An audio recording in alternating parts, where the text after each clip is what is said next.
8वां अध्याय रक्त बीज का वध।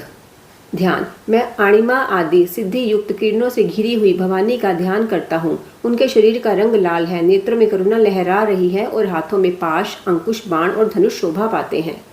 ऋषि बोले, चंड और मुंड नामक दैत्यों के मारे जाने तथा बहुत सी सेना के विनिष्ट हो जाने पर दैत्यों के राजा प्रतापी शुंभ के मन में बहुत क्रोध पैदा हुआ और उसने दैत्यों की संपूर्ण सेना को युद्ध के लिए प्रस्थान करने का आदेश दिया। वह बोला, आज उदायुध नाम के 86 दैत्य सेनापति अपनी सेनाओं के साथ युद्ध के लिए कूच करें और कंबू नाम वाले दैत्यों के 84 सेना नायक अपनी अपनी सेनाओं से घिरे हुए यात्रा करें। 50 कोटि वीर्य कुल के और 100 धौम्र कुल के असुर सेनापति मेरी आज्ञा से सेना सहित प्रस्थान करें। कालक, दोहार्द मौर्य और काल के असुर भी लड़ाई के लिए तैयार हो मेरी आज्ञा से तुरंत प्रस्थान करें। भयानक शासन करने वाला असुर राज शुंभ इस प्रकार आज्ञा दे सहस्त्रों बड़ी बड़ी सेनाओं के साथ युद्ध के लिए प्रस्तुत हुआ। उसकी अत्यंत भयंकर सेना को आती देख चंडिका ने अपने धनुष की टंकार से पृथ्वी और आकाश के बीच का भाग गुंजा दिया। राजन, तदंतर देवी के सिर ने बड़े जोर से दहाड़ना आरंभ किया।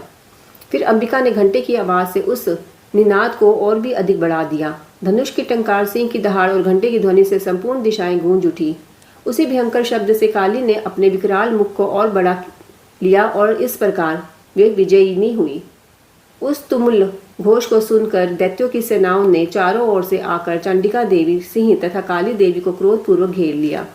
राजन, इसी बीच में असुरों के विनाश तथा देवताओं अभ्युदय के लिए ब्रह्मा, शिव, कार्तिकेय, विष्णु तथा इन आदि देवों की शक्तियां जो अत्यंत पराक्रम और बल से संपन्न थी, उनके शरीरों से निकलकर उन्हीं के रूप में चंडिका देवी के पास गईं। जिस देवता का जैसा रूप, जैसी वेशभूषा और जैसी सवारी है, ठीक वैसे ही साधनों से संपन्न हो, उसकी शक्ति असुरों से युद्ध करने के लिए आई। सबसे पहल हंस युक्त विमान पर बैठी हुई अक्षसूत्र और कमंडलों से शोभायमान ब्रह्मा जी की शक्ति उपस्थित हुई, जिसे ब्रह्माणी कहते हैं। महादेव जी की शक्ति वृषभ पर आरूढ़ हो, हाथों में श्रेष्ठ त्रिशूल धारण किए, महानाग का कणकण पहने, मस्तक में चंद्र रेखा से विभूषित हो वहां पहुंची। कार्तिकेय जी की शक्ति रूपा जगदम्बिका उन्हीं का रूप धारण किए श्रेष्ठ मयूर पर विराजमान हो, हाथ में शक्ति लिए दैत्यों से युद्ध करने के लिए आई।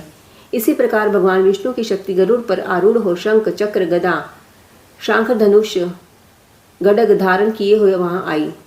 अनुपम यज्ञ वाराह का रूप धारण करने वाले श्री हरि की शक्ति भी वाराह शरीर धारण करके वहां उपस्थित हुई। नरसिंह शक्ति भप नरसिंह के सदृश शरीर धारण करके वहां आई। उसकी गर्दन के बालों के झटके से आकाश के तारे बिखर पड़ते थे। उसी प्रकार इंद्र की शक्ति ब्रज हाथ में सादे गजराज एरावत पर आसीन हो आई। उसके सहस्त्र नेत्र थे, जैसा इंद्र का रूप है वैसा ही उसका भी था। तदंतर उन देव एवं देव शक्तियों से घिरे हुए महादेव जी ने चंडिका से कहा, मेरी संतुष्टि के लिए तुम शीघ्र ही इन असुरों का विनाश करो।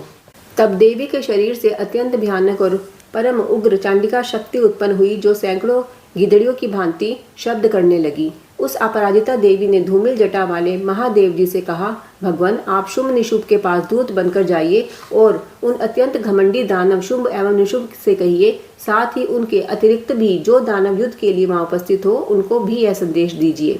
दैत्यों, यदि तुम जीवित रहना चाहते हो तो पाताल को वापस चले जाओ। इंद्र को त्रैलोक्य का राज्य मिल जाए और देवता यज्ञ भाग का भोग दें। यदि अपने बल पर घमंड से चूर तुम युद्ध करना चाहते हो तो आओ। मेरी योगिनियां तुम्हारे कच्चे मांस से तृप्त हों।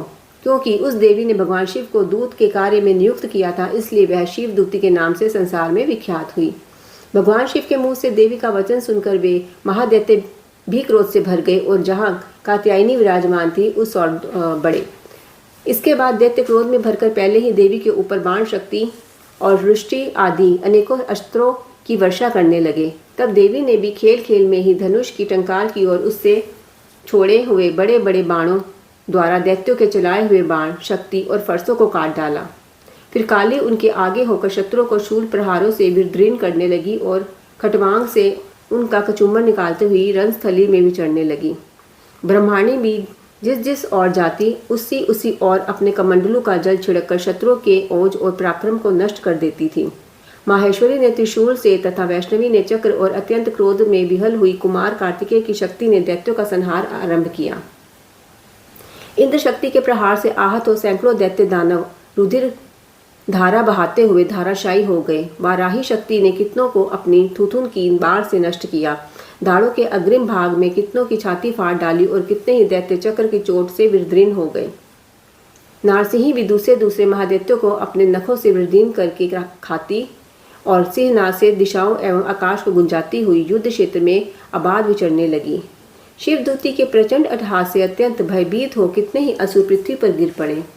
उन्हें शिवदूती ने उस समय अपना ग्रास बना लिया।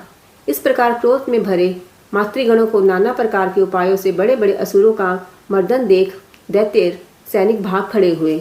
मातृगणों से पीड़ित दैत्यों को युद्ध से भागते देख रक्तबीज नाम का महादैत्य कुपित हो युद्ध के लिए आगे बढ़ा। उसके शरीर से जब रक्त की बूंद पृथ्वी पर गिरती तब उसी के समान शक्तिशाली एक दूसरा महादैत्य पृथ्वी पर पैदा हो जाता। महासुर रक्तबीज हाथ में गदा लेकर इंद्र शक्ति के साथ युद्ध करने लगा। तब इंद्र ने अपने वज्र से रक्तबीज को मारा। वज्र से घायल होने पर उसके शरीर से रक्त बहने लगा और उससे उसी के समान रूप और बल वाले योद्धा उत्पन्न होने लगे। उसके शरीर से खून की जितनी बूंदें गिरी उतने ही दैत्य उत्पन्न हो गए। तब रक्तबीज के समान ही वीर्यवान, बलवान और पराक्रमी थे वे। रक्त से होने वाले दैत्य भी अत्यंत भयंकर अस्त्र शस्त्रों का प्रहार करते हुए मातृगणों के साथ अत्यंत घोर युद्ध करने लगे। पुणे वज्र के प्रहार से जब उसका मस्तक घायल हुआ तो उससे रक्त बहने लगा, जिससे हजारों वैसे ही पुरुष उत्पन्न हो गए।